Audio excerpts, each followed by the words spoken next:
Well, this is a bonus video, just a little video to pop in between two others. It's a bit of a lazy, rainy afternoon, so I thought I'd just sneak off to the train room, but the dogs came down there with me. We're going to cover heat shrink, exciting, and the bubble car, and we'll see what the dogs are up to. First, though, I wanted to talk to you about heat shrink. Now, this particular little cable here, let me just show you what's going on. I can see the sleeving is cracked, and it's because I don't look after it, and it gets bent when I'm using it's for my tablet, but it could be a phone, it could be anything. So just to protect, this is a really long cable, it goes all the way down the back there, and I use it all the time. Little bit of heat shrink sleeving. So what I'm going to do is put a piece of white sleeving. Look at that, even color matched. Not too long. It would have been a piece about that long. I don't want it too long because I don't want this to become a solid stick sticking out of the side of my tablet, because that would then damage the socket. There's various kinds of heat shrink. He's not going to give us a lecture on heat shrink, is he? Would I do such a thing? Just will show you that then all heat shrink is not equal. Let's say that. So I've snipped a piece off the end of this and then sliced it lengthways just to show you inside. This stuff has glue in it. Can you see the glue? It's shiny and it goes all oozy and oops, it's pinged off on me. There it is. It has glue on the inside. That's the first thing about it. It's thicker than most heat shrink already, and it's going to get thicker as it shrinks. So that's really chunky stuff. This is the cheap junk stuff, and there's, who knows, it comes in packets like this. You never know quite what it's going to do. This stuff is about 3 times the price of this. Let me just quick explain why.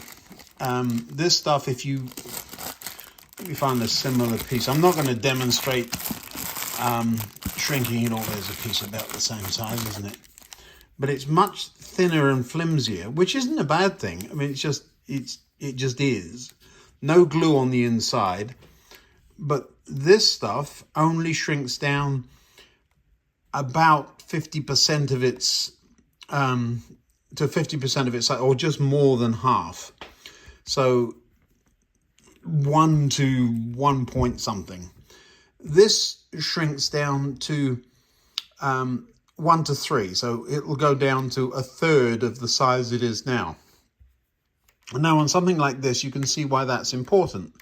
You've got this big lump you've got to get through that hole, and you're trying to grip hold of this. It comes in various forms. This is all I have left of a 100-meter roll.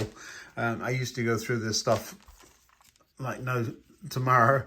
And this was the particular size I was using. So this would go over Cat5 cabling, or telephone cable, or electronic interface boards. So that's why I was using that. And you usually use 2 or 3 inches at a time. 2 or 3 inches, does that sound familiar? That's about what this is. It comes in boxes usually. So this is the good stuff. Right on the lid says 3-to-1 dual wool, which is why it's thick, adhesive lined, there you go, but it's 3-to-1, and that's this stuff, and it really is only in a couple of colors, is it? Let me look. I think it's just as it says on the lid, red, white and black. Yeah, that's what it is. The smallest is still quite big. Well, that's because it's going to go down to 1/3 of that size, and that becomes like rock when it is really not very flexible as it is. And then I have several boxes. This stuff goes down, made in China, of course it is. This stuff goes down, this is all black. This is more like the stuff I used to usually use. This is much more flexible, and this goes down to half the size. So this is 2-to-1. So it just goes down to half the size, and so you need much thinner to start with sizes, because it's not going to go down as small. So if you are ordering heat shrink, just make sure you know what you're ordering. There are clear heat shrink sleeves, which I quite like because you can put a paper label inside them and label your cables. However, I label cables with the paper cloth sticky things that you can wrap around the crimp connections. So that's what I do. They're lovely numeric labeled cables, but I haven't got a corresponding code. What silliness. They're labeled the same each end, so you can find the particular cable. You're a bit in the way there, you know that, don't you? What you doing? You come to see me? The only other thing I'll say about heat shrink is it's very tempting to try and use a cigarette lighter or the back of a soldering iron, and you can always tell when somebody's done that. Get yourself a heat gun. Even a good hairdryer will do it, but a heat gun, and just do it that way. Okay, so I do it too. Every now and again, just whoop on the back of the soldering iron. If you must do that, right there on the soldering iron, not on the tip. You don't want to go down here because this doesn't get hot enough, and you're gonna get sticky goop all over here. But right there where the bit joins the iron, if you must, but don't. He says, showing you how to do it. The reason don't use a cigarette lighter or a naked flame, it leaves soot, which is carbon, which is conductive. Just saying. And so you end up defeating the object of the exercise very often. Good, let me just get on and insulate that and strengthen it up. The white one is too small, so I'm going to use the yellow and see if it will snug up. It doesn't have to grip the cable like a vice. It's just got to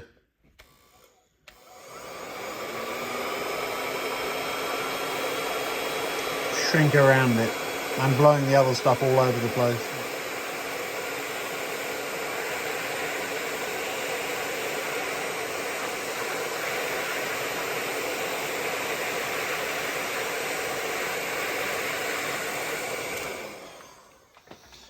There we go. I don't know if you could hear me with the noise of that thing. Oh, that's nice and warm.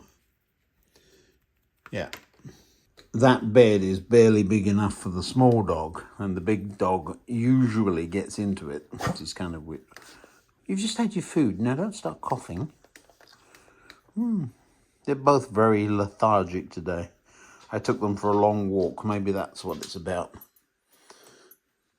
Hey, Shadow, what you doing? No. Well, we can't watch you sniffing around all day, and we don't need to see that end of you. You don't make much noise. You just say hello by looking, don't you? No,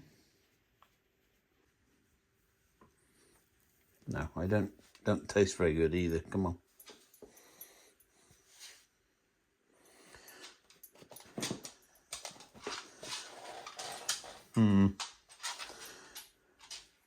Yeah, I'm not sure why the dogs are so clingy today, but they are. On the bench is the bubble car. What could it possibly be doing here? Let's have a look. Well, with one dog sniffing around down there and the other one the other side, you've come back. You want to see where your brother is. Well, he's just down there. He was just having his butt scratched, okay? Why are you so clingy today, I wonder?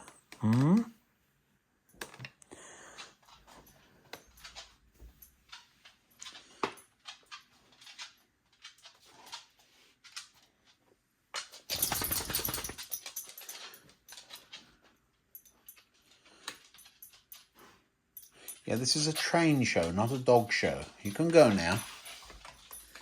Off you go. Oh, you're sleepy.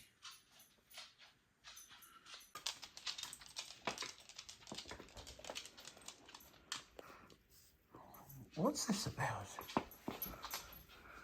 You want some ear scratches? Aren't those called scritches? You want your back scratched? Is that what it is?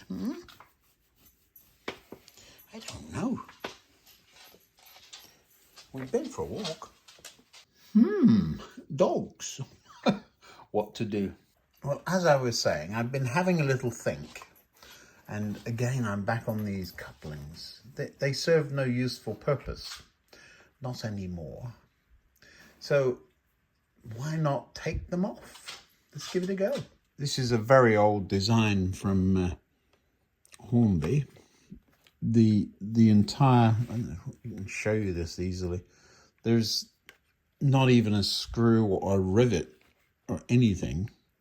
There's just part of the bogie. There is a little bit of a gap right there. Well, there isn't. It looks like a gap. It's just a little indent. Can you see it? The light's just catching it there. What I'm going to do is just try and score across there with my knife, using this beam here. Why do I want them off?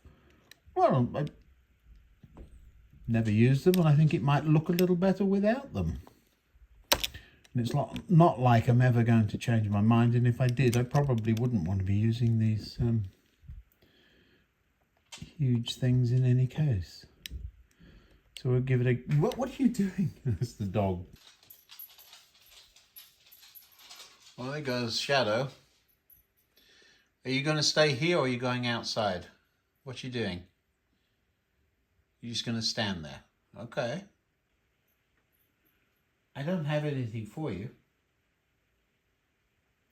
No, there's nothing here. You can't eat that.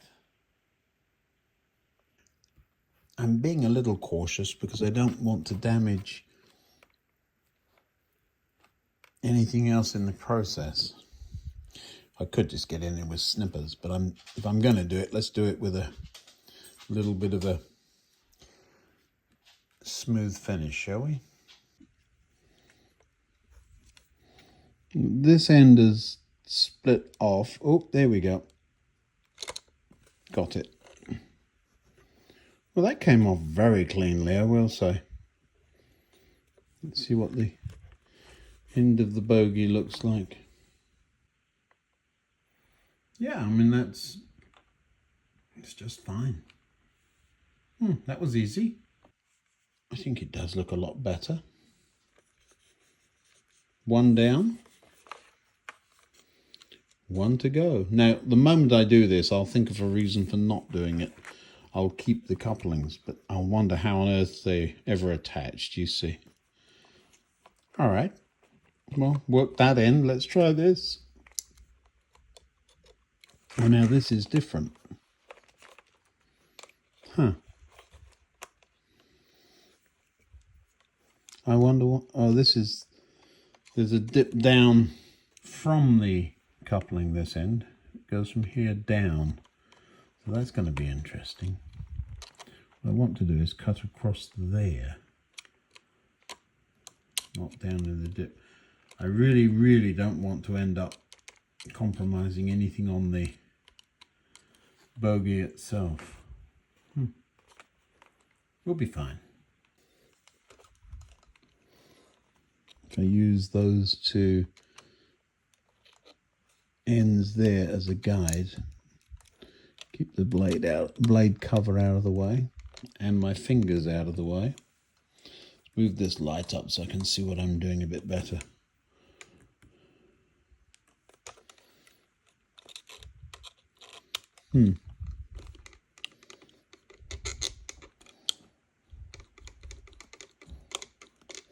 There's no teeth on this, so sawing the blade really doesn't do much. It does leave a line there. You know what? On this end, let's see if these rail cutters will work. In one go. Look at that. Now what did it do?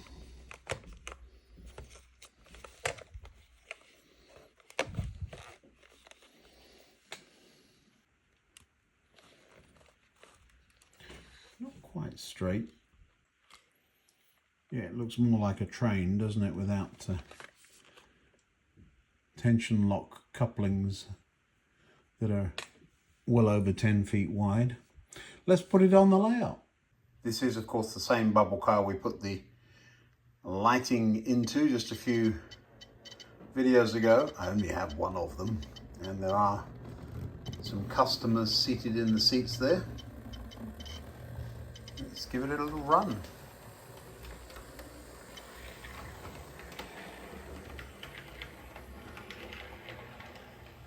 Now, this bubble car runs remarkably smoothly, but it is one of those vehicles that I believe would benefit immensely from sound. And it wasn't just countryside these things ran in. They really did run into some quite big stations. Fenchurch Street, is that right? I don't know. I'm sure now, because I've said it, someone will let me know in the comments. They did run out west, I know that much. I remember riding on, let's put it this way, I like to think I remember riding on them. As I've said a couple of times, I think what I actually remember is riding on the 3-car version of that to visit my great-grandmother. My great-grandmother lived in Haringey, North London, and certainly the 3-car units were out there. The distinctive, memorable feature was being able to sit behind the driver and watch the driver drive. Yeah. In the early days of the layout, once the big station was established, the bubble car would go from about here over to the shortened version of this platform and just went back and forth. Well, there you are, one bubble car without any hooks on its old turf. You just have to remember to stop a little earlier than you used to.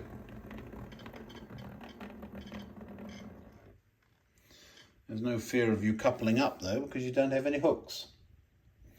Lovely. Well, whoever had that idea, there's way too many comments to look through to find out who it was, but whoever did have that idea, thank you. I think it was a good one. So there we are. Today all we've covered is heat shrink and removing hooks. Does it make a video that's any interest to anybody? We'll see, won't we? Thanks for watching. See you in the next one. Memories are wonderful things. Sitting in there with the windows partially steamed up, watching the suburbs of London go by. Miss those days.